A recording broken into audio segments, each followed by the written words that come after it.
Jadi cerita kali ini dialamin sama satu keluarga yang lagi liburan ke taman safari. Oke. Ada bapak, ibu, dan 2 anak. Kita sebut aja namanya Pak Arif, Bu Nita, anak pertamanya namanya Rini, dan adiknya namanya Rio. Arif, Nita, Rini, Rio. Betul. Oke. Mereka beda 2 tahun, Rini kelas 3 SD dan Rio kelas 1 SD. Rini sama Rio ini tuh lagi liburan sekolah dan kepengen banget ke taman safari.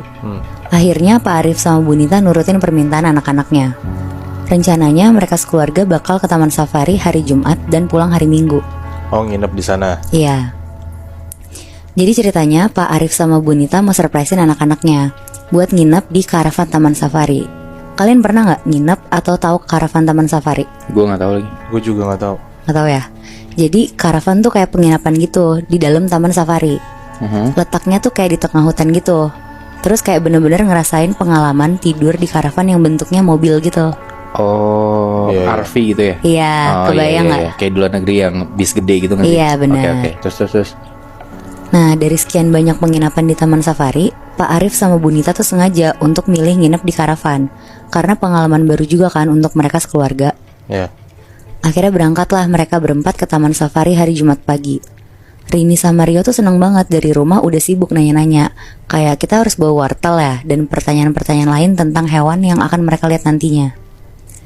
Pas mereka udah sampai taman safari, karena ini pengalaman pertama mereka tuh takjub banget Moebi. Dari awal masuk taman safari kan pintu masuknya gede banget ya. Kayak megah gitu, muka mereka tuh berbinar-binar banget. Berisik banget, terus teriak-teriak gitulah. Mereka masuk ngelihat jerapah, kuda nil, dan macam-macam hewan yang masih bisa dikasih makan lewat jendela mobil mereka. Terus tiba-tiba mereka masuk ke kawasan yang danger gitu. Kawasan macan dan lainnya yang diharusin untuk nutup kaca mobil mereka. Ya. Di situ Rini nanya-nanya, kok kita harus nutup kaca mobil sih Pak? Rini kan mau lihat macannya biar jelas. Terus Pak Arif jelasin kalau macan tuh hewan yang berbahaya. Ya kayak sambil ngasih edukasi ke anak-anaknya pokoknya. Terus pas masuk area macan putih, Rini bilang, "Ih, kenapa macan putihnya ngeliatin Rini? Ih, kenapa macan putihnya ngedeket ke mobil? Ih, papa, mama, macannya marah ke Rini." Di situ mama papanya bahkan Rio pun kaget karena nggak ada macan di sekitar mobil mereka, Moebi. Oh, Yang lihat cuma si Rini doang. Iya, Oh. menarik. macannya semuanya kayak lagi duduk-duduk di dekat kandang mereka gitu loh posisinya, jauh dari mobil. Iya. Terus pas mamanya nengok ke belakang, ke tempat duduknya Rini, mukanya Rini tuh pucat banget. Dan bener, pas mamanya megang Rini, badannya tuh panas. Sepanas orang kalau lagi demam. Oh. Jadi kayaknya Rini tuh sampai halu gitu loh ngeliat macan putih tadi. Terus mamanya bilang ke papanya, kayaknya Rini terlalu semangat deh pergi ke taman safari, makanya bisa sampai sakit gini. Soalnya kayak kalian tahu nggak, anak kecil kalau excited mau pergi pasti demam gitu loh sebelumnya. Oh gitu ya? Iya dulu sih gue gitu. Oke.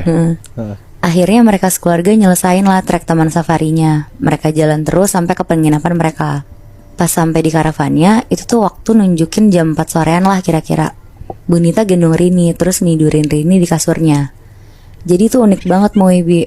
Biar ada gambaran, di mobil karavan ini tuh ada 2 kamar. Satu kamar yang kasurnya master bed gitu. Satu lagi kamarnya tuh yang tingkat atas bawah. Oh, oke. Terus ada ruang tamu yang ada TV-nya juga. Jadi sebenarnya tuh sempit. Nah hari ini tuh lagi sakit tapi masih banyak mau gitu loh. Bukannya dia tidur sama mama papanya, tapi dia ribut banget minta tidur di kamar yang kasurnya tingkat atas bawah. Dan dia kepengen tidurnya tuh di bagian atasnya gitu. Karena Bu Nita juga mikir kasihan sama Rini, soalnya kepengen banget. Akhirnya Bu Nita ngasih Rini tidur di situ. Udah tuh Bu Nita ngasih obat dan lain-lain. Sekitar jam 8 malam Rini udah tidur karena efek obat. Adenya si Rio tidur di kasur bawahnya. Pas mereka berdua udah tidur, Bu Nita sama Pak Arif tuh lagi nonton TV di ruang tamu. Tapi tiba-tiba mereka dengar ada suara orang-orang dari mobil karavan sebelah teriak-teriak, "Ada macan lepas, ada macan lepas, hati-hati." Dengar suara itu mereka berdua kaget banget dong.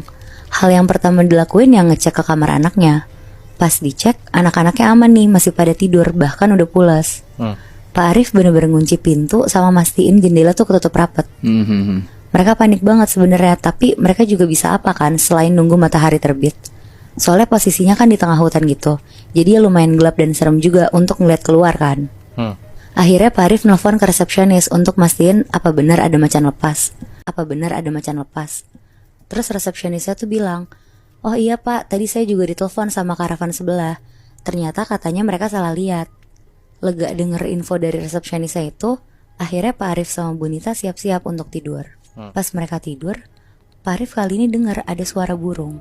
Tapi suara burungnya tuh yang gak mungkin mereka denger di dataran tinggi gitu loh. Burung-burung yang kayak ada di Jakarta gitu. Kadang suaranya ngedeket, kadang suaranya ngejauh.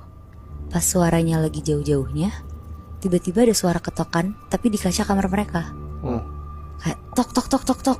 Kenceng banget suaranya. Kali ini Bu Nita dengar, tapi pas mereka ngeliat, gak ada siapa-siapa dan gak ada binatang apa-apa. Tapi pas Bu Nita negesin matanya, ternyata ada sosok perempuan dari pohon belakang karavan mereka, pakai baju putih, panjang, matanya melotot, lagi senyum-senyum sambil ngelambain tangan, kayak dada-dada gitu. Itu bukan orang kan? Bukan. Anjing, kuntilanak. Nah kayaknya bisa jadi sih Moy. Tapi terus tiba-tiba sosok ini tuh lari kenceng banget, nempelin mukanya ke kaca karavan. Terus tiba-tiba sosok perempuan yang nempelin mukanya ke kaca ini berubah jadi macan putih yang gede banget. Anjir. Bu Nita kaget, dia langsung nutup hordengnya. Dia meluk Pak Arif kenceng banget sambil deg-degan. Pas Pak Arif nanya kenapa, ada apa kok ditutup, Bu Nita gak bisa ngomong apa-apa selain merem dan melukin Pak Arif aja. Gak lama setelah Pak Arif nenangin Bu Rini, akhirnya gak lama Bu Rini ketiduran dan mereka tidur berdua. Besok paginya pas dicek, demamnya Rini tuh udah turun. Terus mereka mutusin untuk keliling-keliling taman safari hari itu. Mereka nonton pertunjukan, ngasih makan penguin, lumayan seru dan banyak lah aktivitas mereka seharian. Sampai akhir udah jam 5 sore, Bu Nita bilang ke Pak Arif untuk cepet-cepet balik ke karavan. Karena dia mikir kalau gelap jalanannya tuh serem buat kesana. Akhirnya mereka sampai karavan masih agak terang dikit.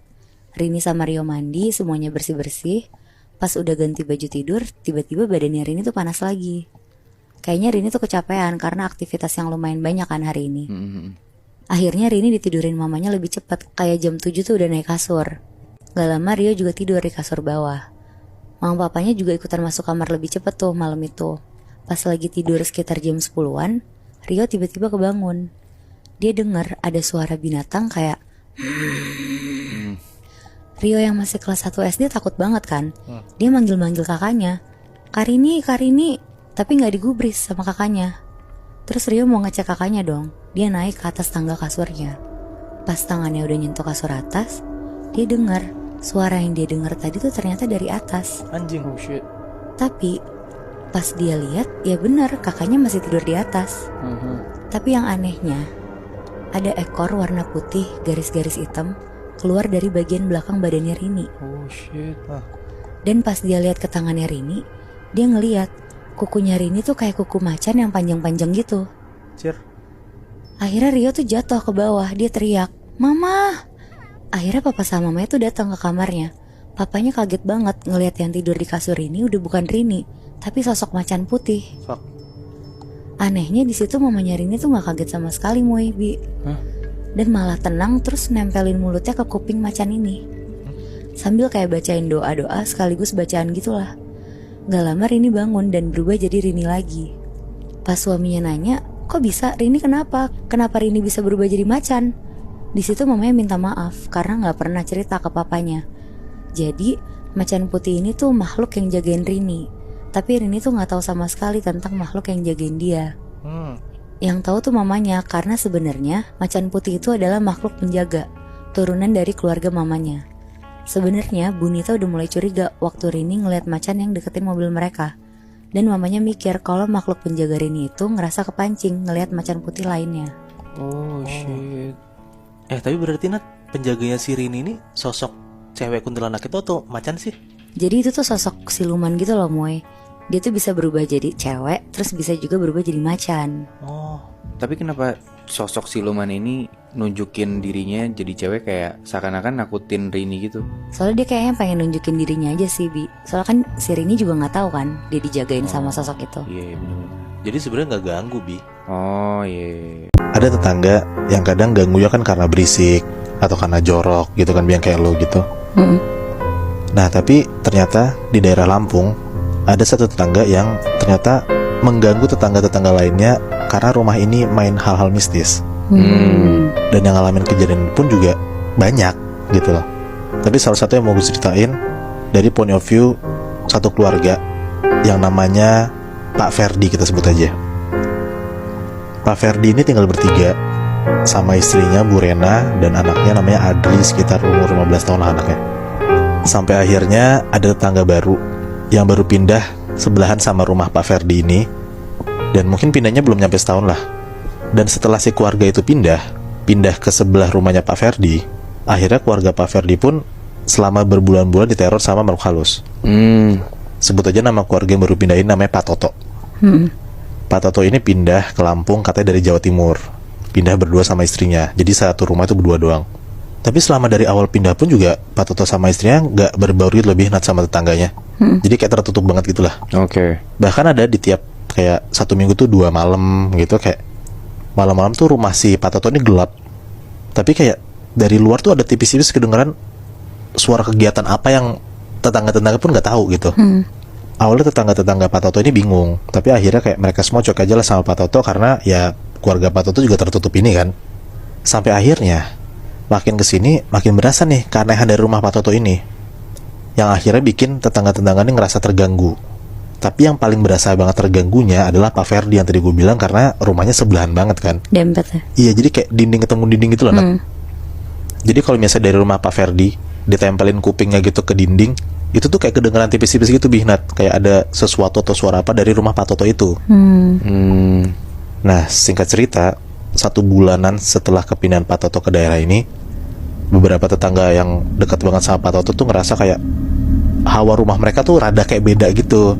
Terus kayak berasa hawa itu panas. Beberapa malam tuh tiap malam panas banget. Maksudnya di rumahnya mereka di rumahnya mereka.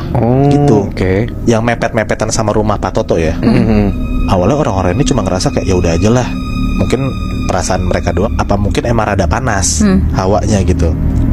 Nah tapi Pak Ferdi ini yang benar-benar nyari tahu sebenarnya kenapa gitu loh. Karena rumah Pak Ferdi tuh kayak tiap malam dindingnya tuh panas. Bukan hawanya dong, dindingnya itu panas.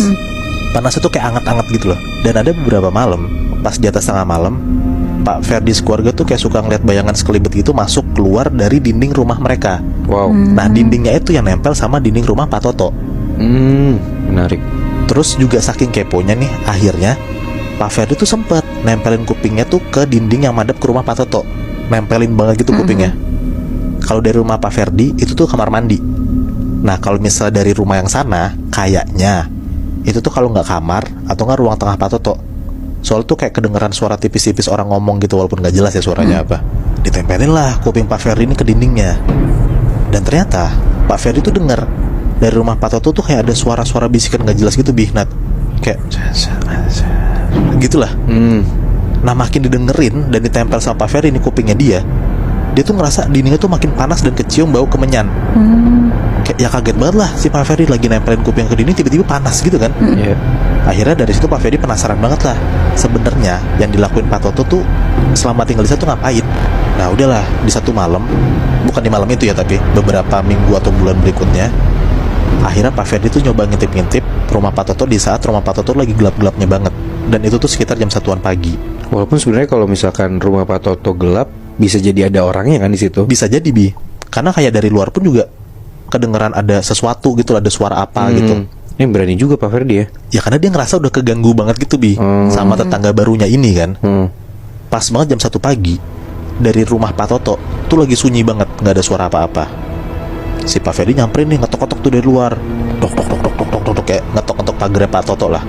Tiba-tiba Pak Ferdi ngeliat jelas banget kalau misalnya pas dia lagi ngetok-ngetok ada banyak sosok-sosok yang keluar dari rumah Pak Toto. Wow. Sosoknya itu cuma satu macem, tapi ada banyak. Apa mau? Si Pak Ferdi itu ngeliat banyak kuntilanak Nat. Anjir. Keluar dari atas atapnya rumah Pak Toto. Dan sosok-sosok itu ngeliatin Pak Ferdi. Di situ tuh Pak Ferdi bener-bener takut banget Bihnat. Karena lo bayangin kayak ada 10 lebih kali kuntilanak yang lagi ngeliatin Pak Ferdi dari atas tuh. Akhirnya Pak Ferdi lari tuh, masuklah ke dalam rumahnya. Balik lagi tuh ke rumahnya dia. Pas sudah masuk ke rumahnya, Pak Ferdi ngeliat kalau misalnya istri lagi tidur. Ya udahlah, karena istri lagi tidur, dia nggak mau coba ganggu istrinya. Pak Ferdi maksa buat tidur juga. Dan alhamdulillahnya nggak sampai 15 menit Pak Ferdi bisa tidur tuh. Nah tiba-tiba pas Pak Ferdi baru banget tidur, anaknya si Adri ini langsung kayak ngebuka pintu kamar si Pak Ferdi sama istrinya nih, kayak ngebanting kenceng banget dan teriak-teriak sendiri. Ya kebangunlah Pak Ferdi sama Bu Rena kan ngeliat anaknya tiba-tiba kayak gitu. Ditanya kayak, Adri kamu kenapa? Kata si Pak Ferdi. Adri jawab, Mah, Pah, di sebelah kasur aku banyak banget kuntilanak lagi berdiri. Anjing. Di situ ya bertiga langsung ketakutan lah, kayak akhirnya anaknya pun juga ngeliat. Dan itu tuh di rumahnya Pak Ferdi sendiri lagi kan. Udah masuk rumahnya berarti ya? Udah masuk rumahnya, Bi. Wow. Pak Ferdi pun enggak, kayak ini tuh pasti ulah Pak Toto, karena baru banget dia ngeliat banyak banget kuntilanak di rumahnya Pak Toto. Tiba-tiba anaknya pun lihat sekarang di rumahnya dia sendiri. Saking gedeknya, Pak Ferdi tuh mau nyamperin lah akhirnya rumah Pak Toto ini. Dia tuh mikir kayak, gue dobrak aja lah, siapa tahu emang ketahuan sebenarnya Pak Toto ngapain gitu. Awalnya ditahan-tahan sama istri dan anaknya, kayak udahlah nggak usah. Tapi Pak Ferdi tuh udah gedek banget karena kayak dia tuh udah ngeganggu anaknya. Pak Ferdi nggak terima. Udahlah akhirnya sekitar jam 2an pagi Pak Ferdi tetap tuh nyamperin rumah Pak Toto dan ngedor-gedor. Dok, Pak Toto. Pokoknya dari luar tuh diteriak-teriakin lah. Pas lagi gedor-gedor akhirnya Pak Toto tuh ngebukain pintunya. Langsung tuh Pak Ferdi ngegas kayak, Pak Toto, saya tahu ya Pak, Bapak tuh di dalam ngapain? Bapak main ilmu sihir kan? Pas diteriakin kayak gitu, Pak Toto tuh jawabnya chill aja gitu loh, Binat, kayak, ayo Pak silakan masuk dulu. Gitu kayak santai aja. Udahlah, masuklah tuh Pak Ferdi ke rumah Pak Toto. Pak Ferdi diajakin lah ke dalam rumah Pak Toto dan suruh masuk ke kamarnya. Ini kondisinya Pak Ferdi sendirian? Sendirian nyampernya. Kok disuruh masuk kamar, Boy? Nah, si Pak Ferdi pun juga nggak tahu Nat, tapi ya dia ikut aja lah karena kayak disuruh masuk, ya udah masuk aja kan. Masuklah Pak Ferdi ke dalam kamarnya Pak Toto. Pas masuk kamarnya, Pak Ferdi tuh ngeliat kayak kamar Pak Toto tuh gelap banget, Binat. Tapi banyak lilin yang hidup dan banyak banget bayangan-bayangan putih tuh sekelebet lewat-lewat gitu loh. Di situ Pak Ferdi tuh bener-bener kaget dan ketakutan karena kayak baru pertama kali dia ngeliat ada kayak penampakan kayak gitu di depan mata dia langsung. Tiba-tiba pas Pak Ferdi udah dalam kamarnya Pak Toto, pintunya tuh langsung ketutup tiba-tiba dan semua lilinnya tuh mati. Pas mati itu Pak Ferdi kaget banget dan dia tuh denger tiba-tiba ada kayak suara nyinden gitu, Binat, dari sekeliling kamarnya Pak Toto, tapi nggak tahu sumbernya dari mana. Ya kayak suara-suara nyinden cewek gitu, ya lu pada kebayang kayak gimana kan. Tapi di dalam kamar Pak Ferdi sama Pak Toto nggak sendiri kan? Kelihatannya berdua doang. Oke. Di situ ya Pak Ferdi takut. Dia tuh teriak-teriak lah karena pertama posisi gelap dan dia tuh kaget kayak, gue di mana, dibawa kemana gitu loh sama si orang ini, sama Pak Toto ini kan.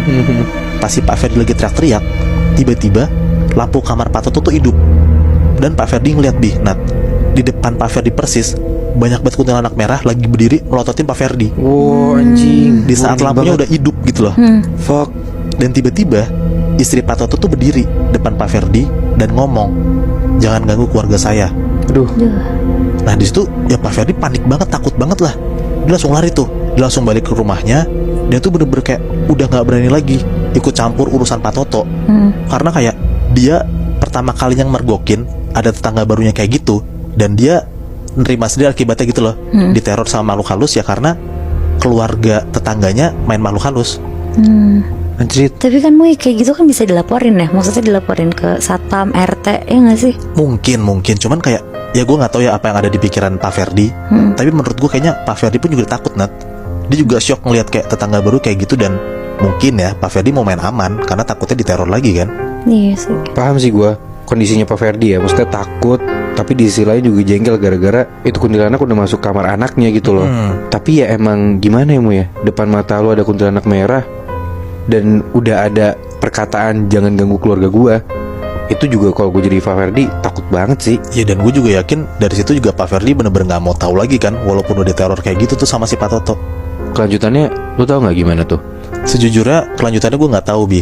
Tapi sih yang gue dapat dari teman gue, emang udah nggak ada lagi nih kayak cerita-cerita horor yang ada di daerah rumahnya Pak Ferdi.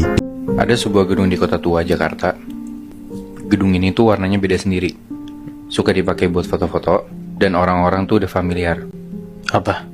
Namanya Toko Merah. Oh, Lu tahu Nat? Tahu. Nah gedung ini tuh udah terkenal angker dan udah kesebar banyak mitosnya di internet. Nah baru-baru ini ada satu kejadian di gedung ini. Itu ada sekumpulan anak kuliahan yang mau syuting film pendek dan mereka pakai gedung ini. oke. Singkat cerita, anak-anak kuliah ini tuh sampai di gedung ini, si Toko Merah, itu pagi menjelang siang sekitar jam 10-an. Ya namanya syuting kalau lo tahu, kayak lighting segala macem, mereka pasang alat-alatnya, sampai kayak udah rada siang barulah mereka mulai syuting. Nah, sampai sekitar sore, kayak jam 4-an, itu tuh syuting berjalan lancar-lancar aja. Sampai sekitar habis maghrib, mereka break dulu tuh malam. Karena kalau maghrib, itu suara azan bocor ke sound. Pun ya nggak enak kalau misalnya lagi azan aktivitas gitu kan. Akhirnya setelah azan isya nih, mereka baru mulai lagi. Nah ketika udah tenang, karena ngejar waktu juga, kayak jadwal syuting mereka tuh sampai jam 10 malam doang. Akhirnya udah mereka lanjut syuting lagi. Pas mau mulai syuting, kalau lo tahu itu ada salah satu krunya tuh soundman. Jadi tugasnya si soundman ini ngerekam suara. Dia pakai headphone gitu, jadi kayak dia bisa dengar suara pemain, cast-castnya pada pakai mic gitu. Terus ada mic gede juga, namanya boom. Nah itu tuh kayak buat ngambil ambience ruangannya. Sama kayak kalau misalnya mic-nya yang di dadanya talent itu ada masalah, ya mic boom ini yang bakal jadi backupannya gitu. Yang di atas gitu ya biasanya. Yang di atas gitu, benar. Nah, mau syuting nih, begitu astradanya bilang kamera, si orang yang megang kamera tuh jawab kayak kamera rolling. Tandanya si orang yang megang kameranya udah siap, udah nge-record lah gitu. Terus astradanya biasanya teriak lagi, sound rolling. Nah itu berarti tandanya kayak soundnya ditanya nih udah standby belum untuk ngerekam. Nah si soundman-nya ini malah marah-marah kayak teriak gitu, tenang semuanya woi, jangan berisik. Jadi kayak emang si sound itu kalau misalnya ada kru yang lagi berisik, mereka disuruh diem. Nah si sound ini teriak kayak gitu sambil si soundman ini ngeliatin gelombang suara di alat perekamnya suaranya dia. Nah nggak berapa lama astradanya masih nungguin nih si soundman-nya kayak buat ngasih kode standby kayak udah rolling gitu, tapi nggak muncul kodenya. Nah terus di tengah-tengah kayak gitu semua kru pada diem kan, karena disuruh diem tadi sama si soundman-nya. Hening. Tapi anehnya si soundman-nya ini teriak lagi, woi diem kek, ini mau syuting, berisik banget deh lu semua. Padahal semua kru tuh udah pada diem. Dan kayak semua kru tuh pada saling lihat-lihatan, karena kayak emang gak ada yang ngomong sama sekali. Udah pada diem semua gitu. Emang si soundman itu nggak bisa ngelihat ke depan buat orang lagi syuting gitu, Bi? Nah kayak biasanya soundman-nya tuh ada yang di beda tempat, ada di kayak samping director yang mana kayak ada spotnya lagi. Itu jauh dari setnya. Dan kalaupun emang deket, biasanya dia kayak ngeliatin si alatnya itu, Muy. Dia fokus ke sana. Oh jadi blind spot gitu dong? Agak-agak kayak gitu. Nah kayak suasana syuting tuh udah mulai nggak enak nih, karena kayak semua kru nggak denger apa-apa, tapi soundman yang ngedenger sesuatu nih, kayak anjing ada apa nih gitu kan. Tapi ya udah mau nggak mau karena ngejar waktu juga, yaudah dijalanin aja lah. Gak berapa lama setelah itu soundman-nya bilang, yuk sound roll nih. Artinya udah tenang tuh semuanya. Terus di tengah-tengah lagi syuting nih, si soundman-nya tuh sempet ngeluh bilang kayak, duh elah. Terus yang lain bingung dong, kru yang lain nih nggak ngelihat ada kesalahan apa-apa di set, tapi kok di-cut. Berarti kan dari sound nih kayak ada apa gitu kan. Nah astradanya, si asisten sutradara ini ngomong ke orang sound, kenapa sih? Terus soundman-nya bilang, ini siapa sih dari tadi ada yang humming-humming ganggu banget. Padahal semua kru tuh udah diem aja, ya namanya lagi take kan, nggak mungkin ada yang ngomong kan. Terus akhirnya sutradara ini bilang, nyamperin ke soundman-nya. Dia bilang kayak, dari tadi semua kru udah diem, gak ada yang humming sama sekali. Ngedenger Astrada sama soundman kayak gitu cekcok, di situ tuh suasana syuting tuh makin parah, makin gak enak lah suasananya. Dan kejadian gak enak ini tuh gak cuma kejadian di bagian sound doang, tapi ternyata sempet ada juga kru di bagian lighting. Kayak dia tuh tugasnya jagain lampu lah intinya. Ada satu orang nih, si kru lighting ini, dia tuh disuruh jagain lampu, yang mana posisi lampunya tuh agak jauh dari set lah. Nah dia tuh disuruh jagain lampu sendirian. Gak lama setelah dia jagain lampu itu, si orang lighting ini nyamperin astradanya. Dia bilang, bang, gue gak kuat bang. Ditanya dong sama astradanya, ah gak kuat kenapa? Gue diketawain mulu bang dari tadi. Sama siapa? Nah ditanya dong sama astradanya, ah maksud lu diketawain gimana? Si orang lighting ini jawab, ya gitu bang, ada suara cewek ketawa dari arah belakang gue. Gue juga gak mau tahu bang, karena emang gak ada siapa-siapa di belakang gue takut banget. Akhirnya lampu yang rada jauh itu ditinggal gitu aja, gak ada yang jagain. Si anak lighting ini ngedeket aja ke arah set, biar agak ramean gitu kan. Tapi sampai di tengah-tengah lagi take, lampu yang jauh itu yang gak ada yang ngejagain itu tiba-tiba lampunya ini intensitasnya makin terang. Terus tiba-tiba bohlamnya pecah gitu aja. Tiba-tiba sih. Dari situ kondisi tuh makin gak enak. Terus kayak kru tuh pada gak tenang ya. Semua tuh ngerasa kayak anjir ini horor banget. Dan kayak semua orang tuh pengen cepet-cepet aja gitu selesai syutingnya. Sepanjang syuting tuh juga sering banget kayak suara-suara aneh masuk, suara orang ngobrol bisik-bisik, padahal gak ada yang lagi ngomong gitu. Dan ini tuh bikin syutingnya jadi rada ngaret. Yang tadinya cuma sampai jam 10, syuting ini tuh baru kelar kayak sekitar jam 2 pagi. Anjing, pagi banget. Jauh bang. Iya, overtime itu parah banget gara-gara banyak take yang diulang gara-gara si gangguan-gangguan itu kan. Tapi untungnya semua footage udah keambil. Yang emang harus diambil sesuai shortlist. Kalau tahu kalau misalnya syuting tuh kayak lo ada shortlistnya, oh ini udah keambil semua nih. Jadi udah aman lah, yang mereka butuhin udah keambil semua.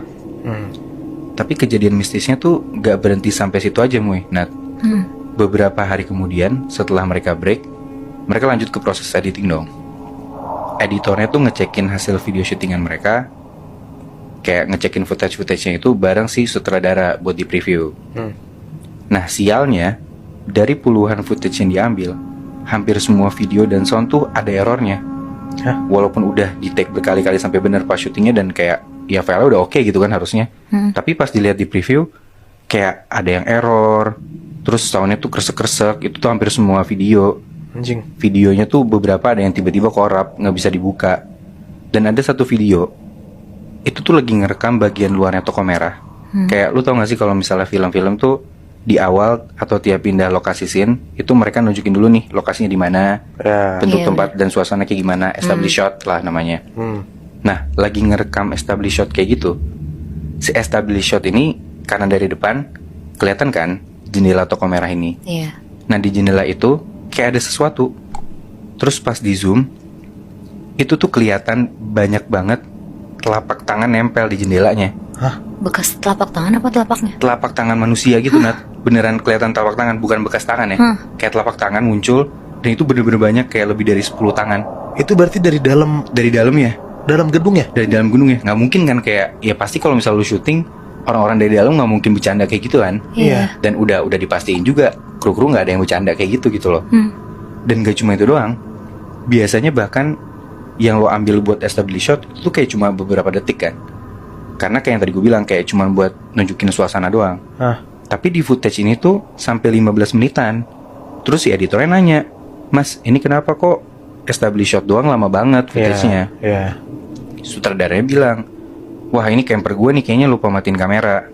Ya udah tuh dari situ mereka preview footage-nya, dicepetin dari yang awal kayak cuma berapa detik udah cukup, dan yang kayak yang bagian tangan-tangan tadi ya udah bisa diedit lah walaupun susah gitu kan. Dan mereka cepetin tuh kayak sampai ke menit kelima, mereka mau lihat si anak kamera ini ngambil shot apaan sih gitu kan. Sampai di menit kelima itu tiba-tiba frame ini nunjukin kameranya tuh udah bukan ngevideoin dari depan toko merah lagi, tapi tiba-tiba kameranya ini udah di dalam toko merah, terus lagi ngevideoin sebuah pintu yang ada di dalam gedung ini. Kok bisa, Bi? Gue juga nggak tahu. Padahal kayak si footage ini tuh nggak perlu gitu loh, kayak nggak dibutuhin. Dan di shortlist juga nggak ada. Si sutradaranya juga bingung kayak kenapa tiba-tiba ada video ini gitu loh. Akhirnya mereka cek kan, videonya jalan, terus tiba-tiba di video itu si pintu ini tuh kebuka pelan-pelan. Terus kedengar kayak ada suara orang teriak, dari yang kecil banget sampai lama-lama suara teriakan ini tuh makin kenceng dan makin banyak teriak-teriak kayak orang minta tolong gitu. Anjing. Dan itu teriakannya tuh bener-bener kenceng banget sampai tiba-tiba pintunya ketutup, terus videonya gelap hitam gitu sampai menit ke terakhir. Gue nggak tahu sih ini tuh ada hubungannya apa enggak. Tapi kalau lo baca di internet, dulu di tahun 1740-an sempat ada kejadian pembantaian besar di toko merah ini. Tapi gue penasaran aja sih, Bi. Si kameramennya ini beneran nge-shoot si pintu itu nggak? Nah, gue tuh nggak tahu Muy, karena kayak yang namanya kameramen itu kan dia ngikutin arahan dari sutradara atau dari DP-nya kan, director fotografinya kan. Kalau misalnya itu nggak ada di shortlist atau kayak nggak ada arahan dari atasannya, gak mungkin dia disuruh buat ngambil video itu gitu loh Muy. Berarti itu video muncul tiba-tiba aja? Kayaknya sih kayak gitu. Anjing.